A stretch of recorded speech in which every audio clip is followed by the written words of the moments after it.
estudiantes de primero R. Bueno, vemos que ya hemos pasado más de la mitad del curso. Vamos con la última unidad de inglés. Y bueno, como veis, he colgado en la plataforma tanto los materiales como la próxima tarea. Y aquí, bueno, tengo el vídeo con la lección de toda la unidad 3. Veis que el título nos da pistas sobre de qué va esta unidad. This is Sarah's family. Esta es la familia de Sara. Y vamos a aprender, entre otras cosas, bueno, los miembros de la familia, los números del 100 al 1000, vocabulario referido a objetos personales, los colores, los meses, las estaciones, el verbo tener, los adjetivos posesivos y una cosa que resultará raro al principio, que es el genitivo sajón, que sirve para designar la posesión en inglés. Bueno, vamos por orden. Empezamos con el vocabulario. Fijaros que aquí en la página 3 empieza la unidad con el family tree. Lo marco aquí arriba. Family tree es el árbol familiar o árbol genealógico. Y después tenemos aquí esta expresión marital status. Es el estado civil, literalmente el estado marital. Bueno, vamos a empezar con la familia. Vamos de generación anteriores a posteriores. Empezamos con abuela y abuelo. Fijaros que el término formal es grandmother, que literalmente, si os fijáis, grandmother, bueno, mother es madre, ¿no? Y grand es un prefijo que se le añade para indicar que es la madre de del padre o de la madre, la abuela básicamente, ¿no?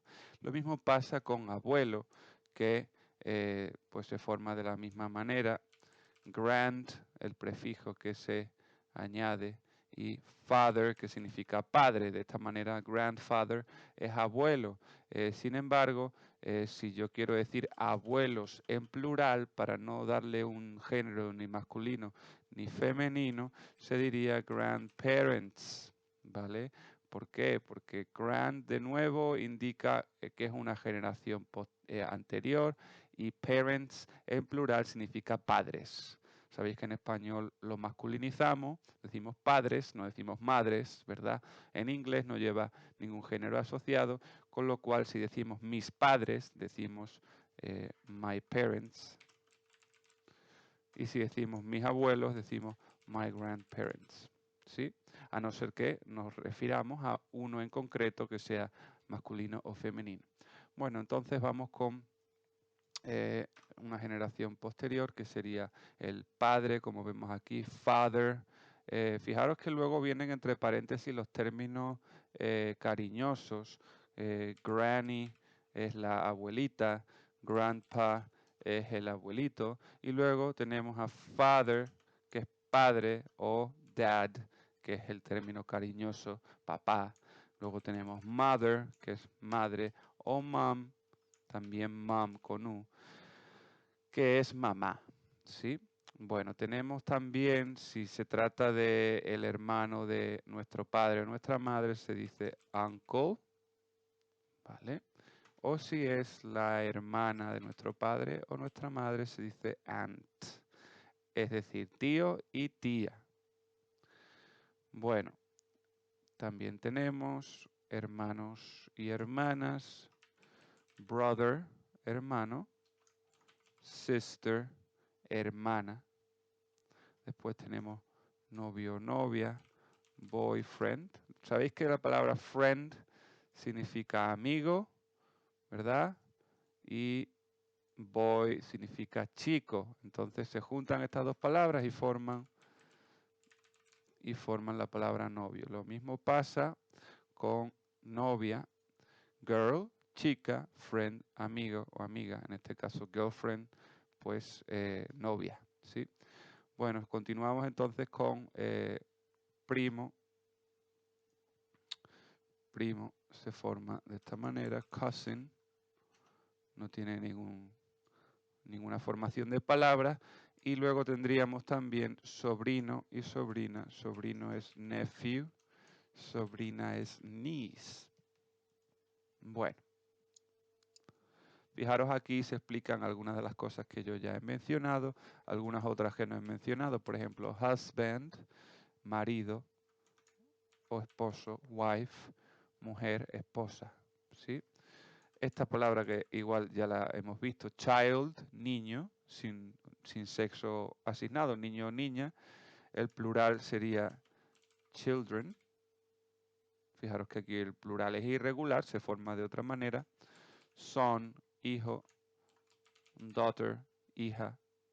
Y fijaros que lo mismo que tenemos son y daughter y antes teníamos father, mother, para formar abuelo y abuela era grandfather, grandmother, aquí grandson, nieto, granddaughter, nieta. ¿Sí? Ok, bueno, vamos entonces con los diferentes estados civiles, marital status se dice en inglés. Y hemos visto que single significa individual, en este contexto significa soltero, married significa casado, partner significa pareja, ¿sí? Divorced, divorciado, widower es para un hombre viudo y widow, una mujer viuda, ¿sí? Bueno, fijaros que la pregunta referida a el estado civil, ya conocéis el pronombre interrogativo what's, qué es o cuál es, ¿no? Your marital status, cuál es tu estado civil, ¿no? Luego vamos a ver este verbo más adelante, que es el verbo have got, el verbo tener. Luego veremos por qué lo escribimos así, con dos palabras y en este caso separados por el pronombre personal you. Have you got any brothers or sisters? ¿Tienes hermanos o hermanas? Sabéis que en español decimos tienes hermanos porque usamos el masculino genérico, tanto para hombres como mujeres. En inglés hay que separar y decir, have you got any brothers or sisters? Me falta la S aquí. Ay. Bueno, continuamos. Dice la siguiente pregunta. How many, ¿sabéis que how many significa cuántos? How many brothers or sisters have you got? De nuevo el verbo tener, have. Lo voy a marcar en rojo, pero esto, repito, lo vamos a ver ahora al final del vídeo. How many brothers or sisters have you got? Lo rojo es el verbo y aquí nos aparece separado por el pronombre personal you, que lo ponemos en medio porque es una pregunta. Luego veremos por qué. Entonces, dice aquí, how many brothers or sisters have you got? ¿Cuántos hermanos o hermanas tienes? Are you married or single? Ya conocéis el verbo ser o estar. En este caso, estás casado o soltero, ¿no? Claro, ya sabemos que are you significa eres tú o estás tú. Solo hay que añadir casado y soltero, palabras que acabamos de ver. Y la última pregunta, what is your husband's name? Ya sabemos que what is, qué es o cuál es. Your, adjetivo posesivo, que también lo vamos a ver hoy. Your significa tú, posesivo tú. Husband, sabemos que es marido, esposo. Y luego vemos aquí este apóstrofe con la S, que también lo vamos a ver luego, y que se trata del genitivo sajón, indica posesión. Con lo cual, ¿cuál es el nombre de tu marido? Vemos que el orden natural de los elementos de la oración está cambiado con respecto al español. Veremos luego ejemplos de cómo funciona esto. Bueno, hay otra cosita que os tengo que explicar que nos viene aquí en una de las actividades y creo que no viene explicado. Se trata de la familia política, ¿vale? Que en inglés lleva al final estas dos palabras que es in-law. De manera que si yo digo brother-in-law, se trata, literalmente aquí pone hermano de ley, ¿no? Hermano de ley quiere decir hermano político, que no deja de ser un cuñado, ¿no? Cuñado. O si yo digo sister-in-law, cuñada, ¿sí? O fijaros que también nos viene mother-in-law, ¿sí? Que en este caso es la suegra, ¿sí? O father-in-law,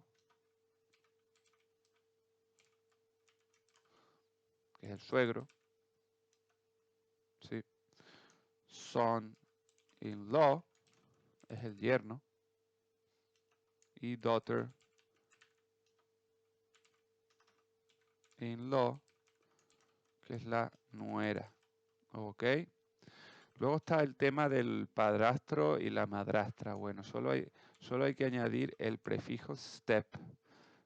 Stepmother, madrastra. O stepfather, padrastro. O stepson, hijastro. Y stepdaughter, hijastra. ¿Vale? Bueno, os pediré que hagáis algunas actividades de aquí. Y vamos con los números. Los números, ya habíamos visto nosotros cómo se formaban los números del 1 al 100 y dijimos que era básico a partir de aquí saberse pues los números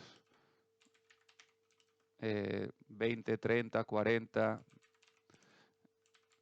50, 60, 70, 80 y 90, ¿vale? Y luego saberse el 100, ¿sí? Vamos a ver. Voy a poner aquí para que nos aclaremos.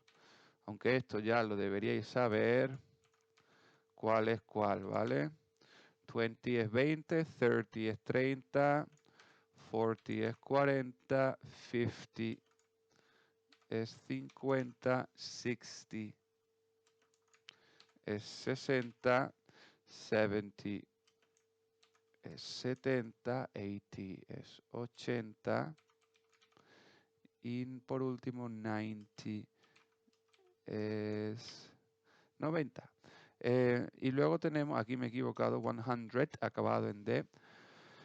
Y luego tenemos, como digo, 100, 100. Y ahora vamos a ver el 1000, que sería, lo escribo aquí, 1000. Vale, esto por un lado. Y luego los números del 1 al 9, que ya los deberíais saber, ¿verdad? Que son 1, 1, 2, 2, 3, 3, 4, 4, 5, 5, 6, 6, 7, 7, 8, 8 y 9, 9. Si sabéis esto, podéis formar cualquier número que queráis,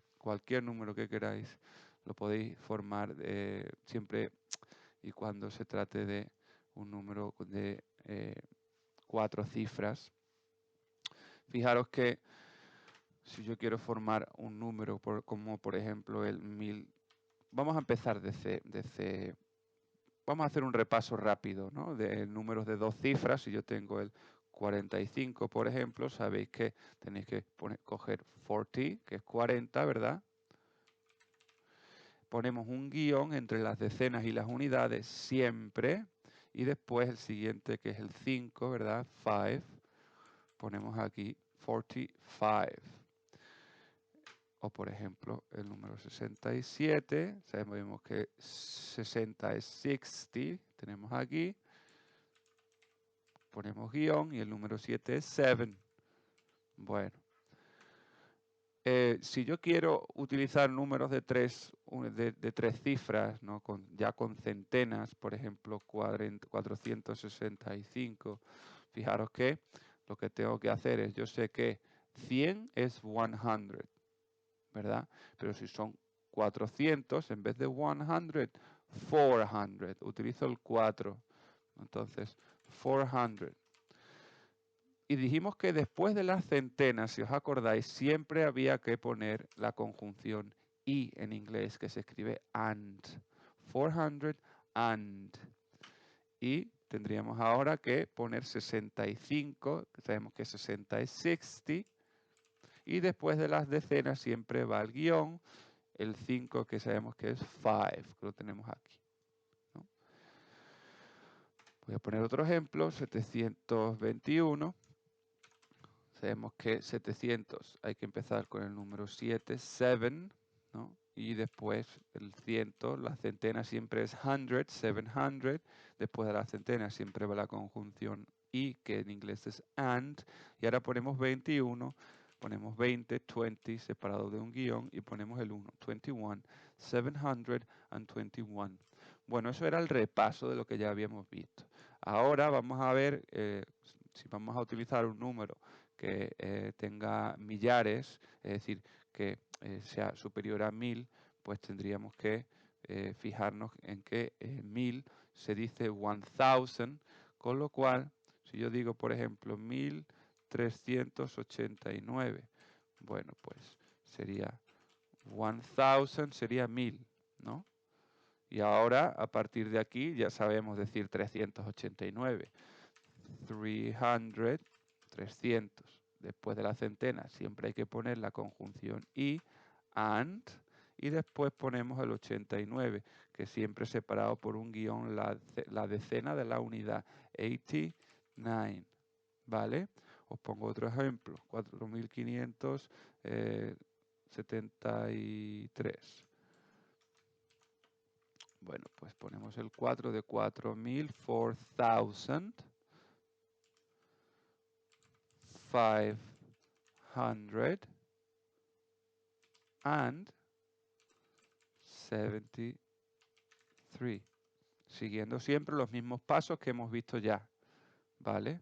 Repito. 3333. Primero los millares, ¿no? Vamos siempre de izquierda a derecha. 3000, 3000. 3000. Primero el 3 y luego el 1000. Coma. Ahora 300. 300. Literalmente 3 y luego el 100. Sabéis que después de 100, de las centenas, siempre va la conjunción and, y ahora vamos a poner 33. 30-3, siempre entre la decena y la unidad, separadas por un guión. Bueno, pues os pondré alguna que otra actividad de esto también. De hecho, aquí tenéis una. Bueno, aquí tenéis más ejemplos también, ¿vale? Dice aquí, the bedroom personal objects, los objetos de la habitación, objetos personales propios de todas las casas. Estamos al final de la página 6. Curtains, cortinas. Painting, un cuadro, una pintura. Mirror, espejo. Armchair, sillón. Bed, cama. Duvet, edredón. Alarm clock, despertador.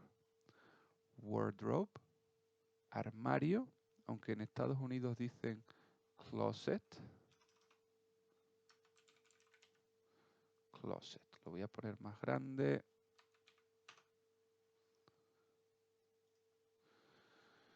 Bedside lamp, lámpara de mesa. Pillow, almohada. Nightstand, mesilla. Carpet, alfombra. vocabulario común, cosas que solemos llevar encima. Umbrella, paraguas. Watch, reloj. Wallet, cartera.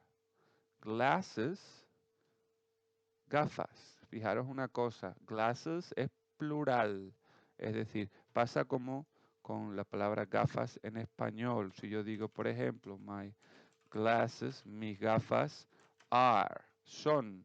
No puedo decir my glasses is, porque es plural, ¿de acuerdo? Driving license, carnet de conducir. Keys, llaves. Credit card, tarjeta de crédito. ID card, es nuestra tarjeta identificativa, nuestro DNI, ID, que proviene de la palabra identification, ¿sí?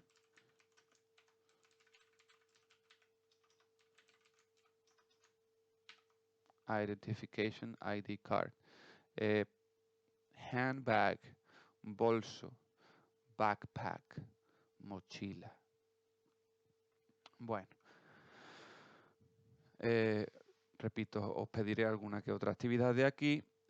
Luego tenemos los colores en inglés: red, rojo; gray, gris; blue, azul; black, negro; green, verde; white, blanco; pink, rosa; brown, marrón; yellow, amarillo; purple, violeta; orange, naranja. Bueno, fijaros que primero, en primer lugar, yo puedo añadir dark o light antes del color, porque son adjetivos, para decir, por ejemplo, dark blue, azul oscuro, o light blue, azul claro. Lo mismo pasa dark brown, marrón oscuro, o light brown, marrón claro. Ahora, si yo voy a hacer preguntas de qué color es algo, what color is this? ¿De qué color es esto? O what color is the car? ¿De qué color es el coche? O utilizando un adjetivo posesivo. What color is your house? ¿De qué color es tu casa? Por ejemplo. Ahora tendríamos lo que son los meses del año y las estaciones también, ¿no? Vemos que tenemos aquí los meses, la palabra meses en inglés, months. Sabemos que la TH, la T con la H muchas veces se pronuncia como una Z, months. January, enero. February, febrero. March, marzo. April, abril. May, mayo. June, junio. July, julio. August, agosto. September, septiembre. October, octubre. November, noviembre. December, diciembre. De manera que yo te puedo preguntar, por ejemplo, sabemos que ya vimos los pronombres los pronombres interrogativos, ya vimos que muchos de ellos empiezan por WH, uno de ellos era when, que significa cuándo, ¿sí? Entonces, when is your birthday? Supongo que os sonará la palabra birthday de happy birthday to you, ¿verdad? Bueno, when is your birthday? ¿Cuándo es tu cumpleaños? Utilizamos en la respuesta eh, el pronombre personal it, porque birthday, cumpleaños, no es una persona, ¿verdad? Entonces decimos it is, o simplemente, a ver, tengo esto configurado en inglés, a ver, it's in August, por ejemplo. Fijaros una diferencia entre el español y el inglés es que los meses se ponen en mayúscula, la primera letra. En español no, ¿verdad? O otra frase que tenemos aquí. When are the elections in the USA? ¿Cuándo son las elecciones? Ya hemos visto los países, ¿verdad? En Estados Unidos. Dice, they are in November. Son en noviembre. Bueno. Estaciones del año. Winter, invierno. Spring, primavera. Summer, verano. Y autumn, otoño. ¿Sí? Bueno, de manera que yo puedo decir, por ejemplo, spring is in March, April, May and June, ¿verdad? La primavera es en marzo, abril, mayo y junio. Bueno, tenemos aquí personas desde el baby, bebé, child, que ya habíamos visto antes, niño. Os dije que el plural de child es children, es un plural irregular, es diferente. Boy, niño o chico, pero en este caso masculino.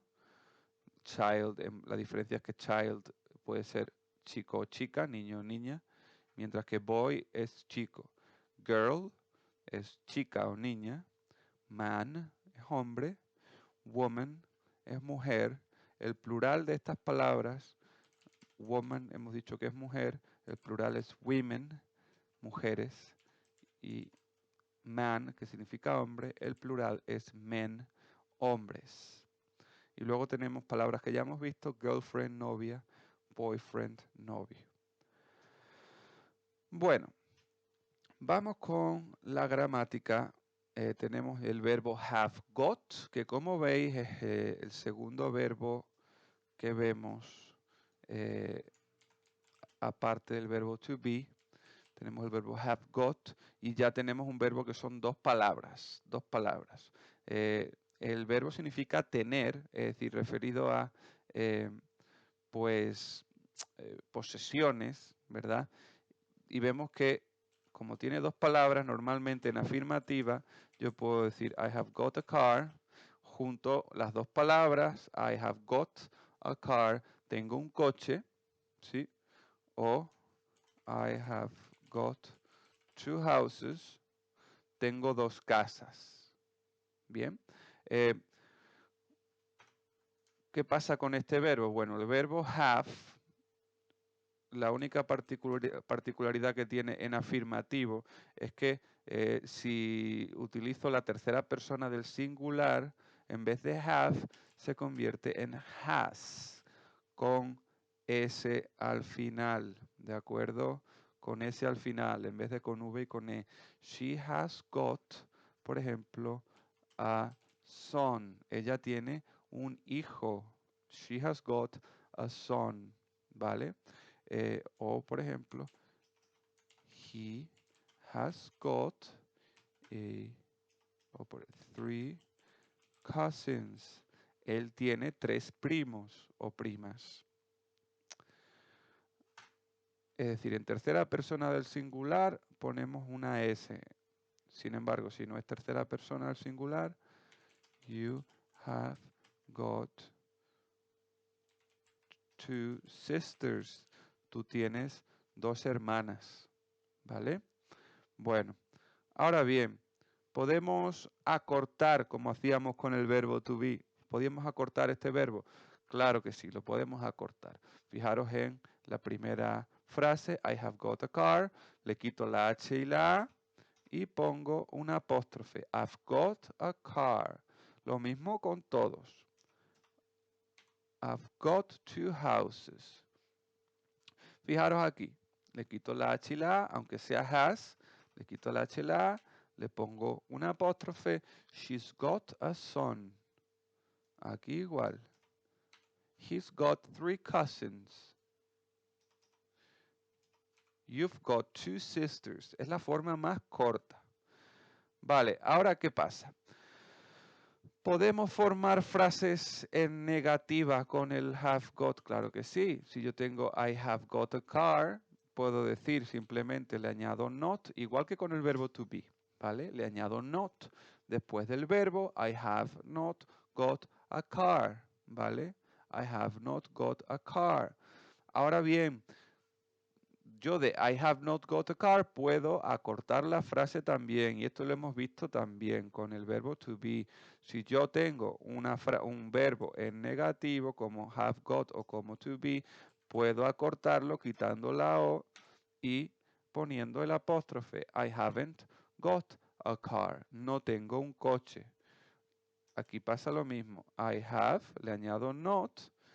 Cuidado porque el not va entre have y got, ¿vale? Para hacer la frase negativa, I have not got two houses, ¿vale? Yo no tengo dos casas. Vuelvo a repetir, que quiero acortar la frase en negativa. Bueno, pues lo que hago es quito la O, pongo el apóstrofe. I haven't got two houses, ¿vale? Aquí lo mismo. She has got a son. Ella tiene un hijo. Bueno, she has not got a son. Ella no tiene un hijo. O she hasn't got a son. Ella no tiene un hijo, pero ha cortado. Aquí igual. He has not got three cousins. Él no tiene tres primos. O quito la O, pongo una apóstrofe y lo junto todo. He hasn't got three cousins. You've got two sisters. ¿Vale? Pues you have not got two sisters. Tú no tienes dos hermanas. ¿Que lo quiera cortar? Bueno, pues lo de siempre. You haven't got two sisters. Ahora bien, si yo quiero hacer una pregunta con este verbo, pasa lo mismo que con el verbo to be. Si yo, por ejemplo, quiero hacer la frase primera que teníamos, cambiarla a una pregunta, pues el verbo va al principio, ¿vale? Igual que el verbo to be. Have, bueno, voy a cambiar I por you para que tenga más sentido. ¿Tienes tu coche? Have you got a car? Y al final se pone el pronombre interrogativo, ¿vale? Es decir, cuando yo hago una pregunta, como os dije al principio de la unidad, con el verbo have got, yo pongo el verbo auxiliar siempre al principio. Have, el sujeto entre medias, have you, y después la continuación del verbo got. Have you got a car? Have you got a car? I haven't got two houses. Have you got two houses? ¿Tienes dos casas? Has she got a son? ¿Tiene ella un hijo? Has he got three cousins? ¿Tiene él tres primos? Have you got two sisters? ¿Tienes tú dos hermanas? Bueno. De manera que si yo pregunto, por ejemplo, how many brothers or sisters have you got? ¿Cuántos hermanos o hermanas tienes?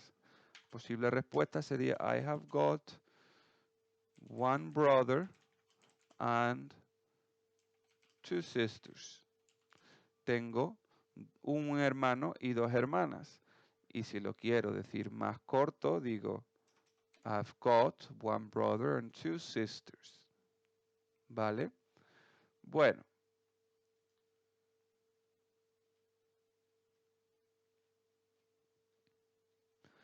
Lo siguiente que tenemos aquí son los pronombres y adjetivos posesivos. Cuidado, no es lo mismo un pronombre que un adjetivo. Primero habíamos visto los pronombres personales.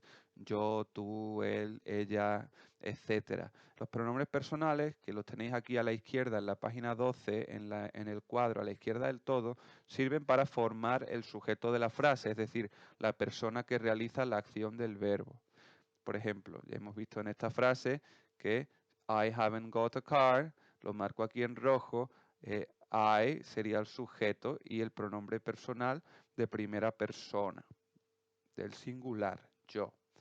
Bien, tenemos que aprender también los pronombres posesivos y los adjetivos posesivos. Vamos a ver, os explico lo mejor que pueda.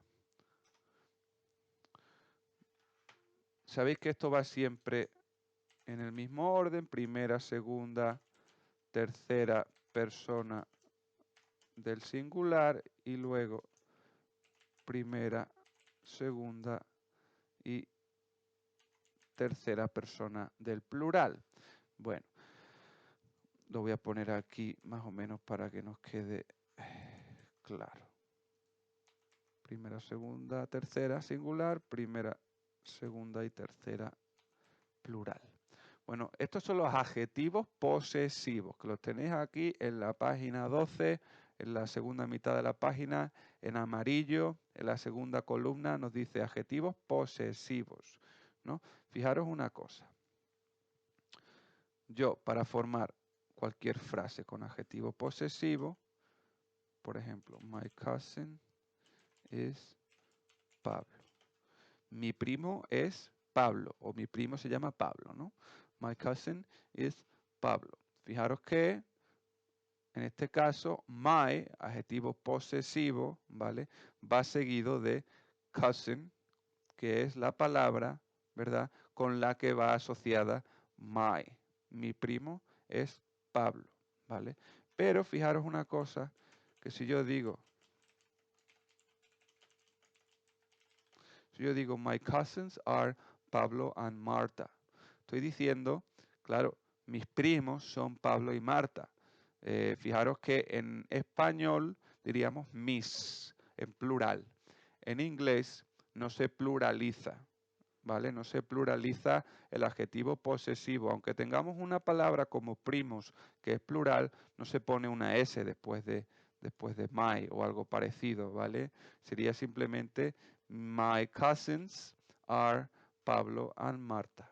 Eso sería el pronombre posesivo, como hemos visto aquí, de primera persona del singular, porque se refiere a yo, a mí. Son primos míos, ¿vale? Los míos. Entonces, los adjetivos posesivos siempre van seguidos de un nombre que los acompaña. En este caso hemos visto que el nombre era primo o primos. Aquí, por ejemplo, your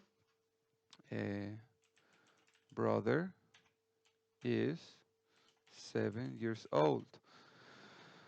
Tu hermano, ¿verdad? Tu hermano, sabéis que en inglés se dice es 7 años viejo, ¿verdad? Tu hermano tiene 7 años, no se utiliza el verbo tener para las edades.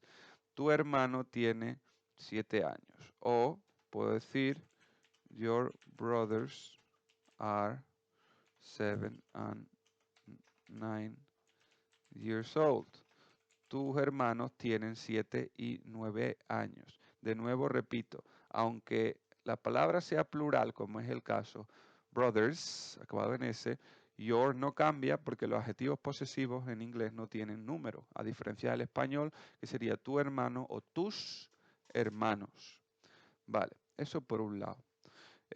Fijaros que aquí sí que hay una distinción de género, que es la tercera persona. His, masculino, her, femenino, it's, neutro, ¿vale? Si yo, por ejemplo, digo, a ver que he borrado esto. Si yo, por ejemplo, digo, his, voy a cambiar de palabra. Por ejemplo, his uncle is, por ejemplo, Antonio. Su tío se llama Antonio, su tío es Antonio, ¿vale? O his uncle is, por ejemplo, a policeman.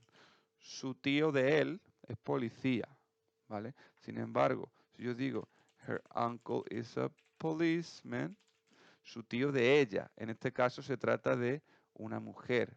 No confundáis la palabra policeman, ¿vale? Con el poseedor, ¿vale? El tío de él es policía, el tío de ella es policía, ¿vale? Su tío es policía, su tío es policía. En inglés se hace una distinción de género en el su de él o de ella. En español no, decimos su tanto para él como para ella, ¿vale? O puedo decir en plural, their uncle is a policeman. Su tío es un policía. Claro, también es confuso en español, pero su de ellos en este caso, su tío de ellos es policía. Es decir, queda más claro en inglés que en español de quién es el poseedor cuando se usan los adjetivos posesivos. Porque en español usamos su para usted, su para él, su para ella y su para ellos. ¿Vale? Bueno, eso es el adjetivo posesivo que, repito, siempre lleva una palabra que le acompaña, siempre. En este caso he elegido la palabra uncle, tío. Siempre lleva una palabra que le acompaña. His uncle, her uncle, their uncle. Por eso es un adjetivo. Los adjetivos acompañan a nombres, siempre. ¿Vale? Ahora bien, los pronombres posesivos, un pronombre lo que hace es sustituir a un nombre, no le acompaña, ¿vale? Le sustituye. Esto es muy importante, que nos quede claro. Fijaros que nos viene aquí la diferencia traducida en español con respecto al adjetivo posesivo. El adjetivo posesivo de primera persona es mi o mis. Por ejemplo, mi casa, ¿vale? El pronombre posesivo no es mí, es mío o mía, o míos o mías. Esto significa, no acompaña a un nombre, le sustituye. Fijaros en una cosa, yo puedo decir, por ejemplo, my house is yellow. Mi casa es amarilla. Claro, si yo digo mi casa es amarilla, ¿vale? En una conversación, pues yo puedo responder, mine is white. La mía, esto es un pronombre posesivo, no es un adjetivo posesivo. Ojo, la mía es blanca. ¿Por qué digo la mía? Para no repetir my house, que la palabra house ya se sobreentiende, ya se sabe que se está hablando de casas. Yo no tengo por qué decir mi casa es blanca en respuesta a mi casa es amarilla. Puedo decir la mía es blanca. De manera que estoy sustituyendo la palabra casa con un pronombre. Como digo, los pronombres lo que hacen es sustituir palabras. ¿Vale? Eh, Fijaros que se parecen algunos de los pronombres a los adjetivos. Por ejemplo, el pronombre posesivo, yours y your, el adjetivo. Se le añade una S al final. O hers, hair, también se le añade una S. O los plurales, que todos se les añade una S. Ours, yours y theirs. ¿Vale? Por ejemplo, os pongo más ejemplos.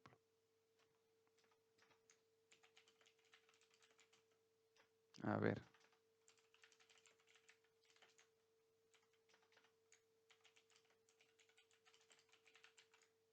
Dice aquí, mi coche es azul, my car is blue. Aquí uso el adjetivo posesivo porque va acompañado de un nombre que es car. Repito, los adjetivos acompañan a los nombres. Y ahora la pregunta que hago aquí, ¿de qué color es el tuyo? Claro, en español tuyo es pronombre posesivo, sustituye a la palabra coche, porque no hace falta decir de qué color es tu coche, porque ya se ha dicho la palabra coche anteriormente, de manera que en vez de usar el adjetivo posesivo, tu coche, tú, otra vez, pues digo el tuyo. Fijaros que lo que estoy haciendo es utilizar el pronombre posesivo yours, que sustituye a la palabra car. Repito, my car is blue, mi coche es azul. What color is yours? ¿De qué color es el tuyo? ¿Vale? Otro ejemplo, os voy a poner.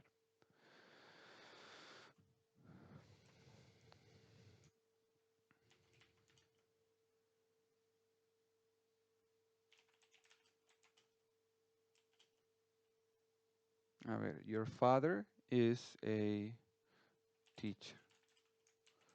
Mine is an architect. ¿Vale?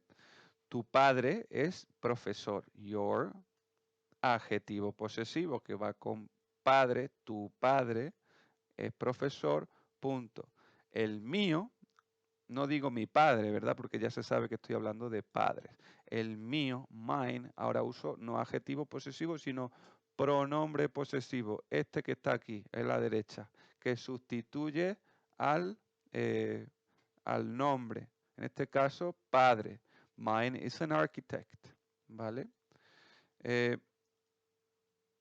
fijaros en el cuadro del final, dice, utilizamos whose, W-H-O-S-E, para expresar la pregunta de quién, como whose is this book. Si yo pongo aquí whose, la pregunta whose, significa de quién es este libro, ¿verdad?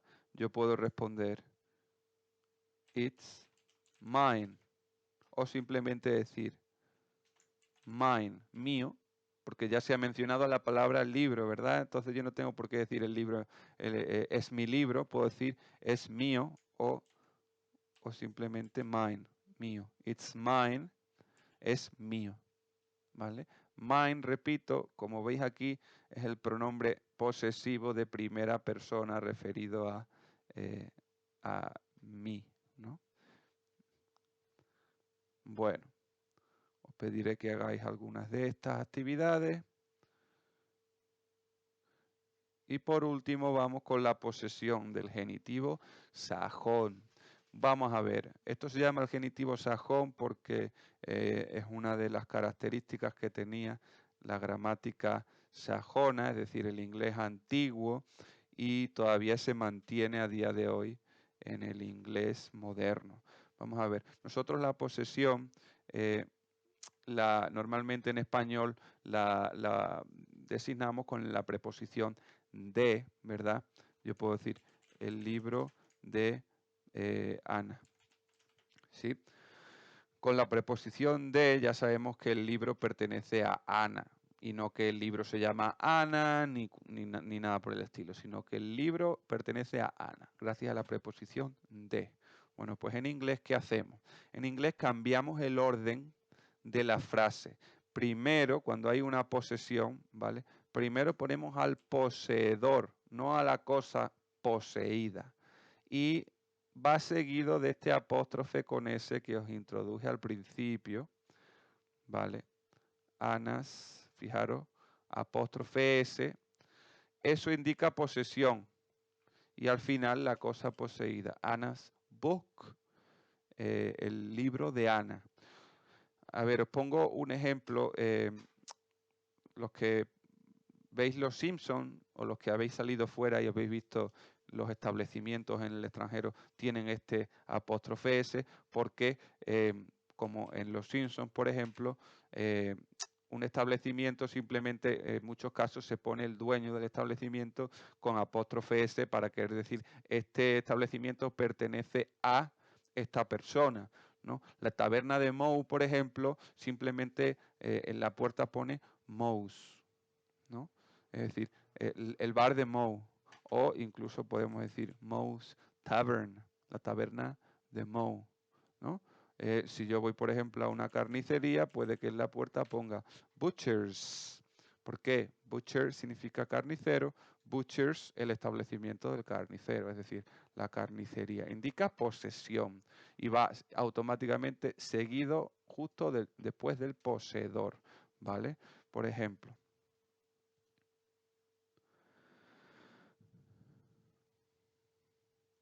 yo puedo decir my father, mi padre, ¿verdad? Pero si yo añado apóstrofe S, ya sabemos que hay una posesión. My father's computer, en español, se traduce primero con la cosa poseída, el ordenador de mi padre, ¿vale? O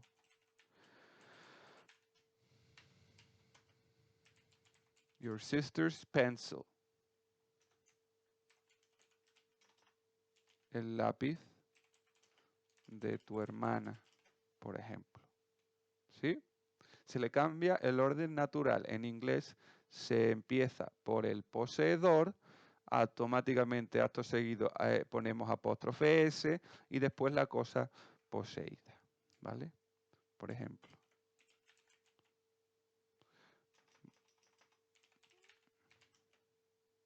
my father's house, la casa de mi padre. Ahora, una cosa os voy a decir, diréis, a lo mejor algunos os preguntaréis, bueno, apóstrofe S para las posesiones, pero ¿y si la palabra ya acaba en S. Bueno, si la palabra ya acaba en S, no se pone otra apóstrofe S, ¿vale? Que nos quede claro que esto estaría mal. De hecho, ya me lo está marcando como mal. My parents, mis padres, ¿vale? Como acaba en S porque es plural, no puede llevar apóstrofe S. Simplemente llevaría la apóstrofe al final, ¿vale? Llevaría la apóstrofe al final. My parents, por ejemplo, my parents' dog is, a ver, is small. El perro de mis padres es pequeño, ¿vale? O fijaros la diferencia entre my sisters y my sisters, ¿vale? Si yo digo my sisters con el apóstrofe entre la R y la S, es singular, ¿vale? Por ejemplo, my sisters glasses, las gafas de mi hermana. Sin embargo, si yo digo my sisters glasses con el apóstrofe al final, es que se trata de un plural, las gafas de mis hermanas. Repito, cuando se trata de una palabra en plural, como ya acaba en S, no se añade otra S, sino que se pone el apóstrofe al final, como en my sister's glasses. ¿Vale? Entonces, por ejemplo, dice aquí, this is Michael's car. Este es el coche de Michael. O dice aquí, acordaros del verbo have got. I have got the dog's ball. Tengo la pelota del perro.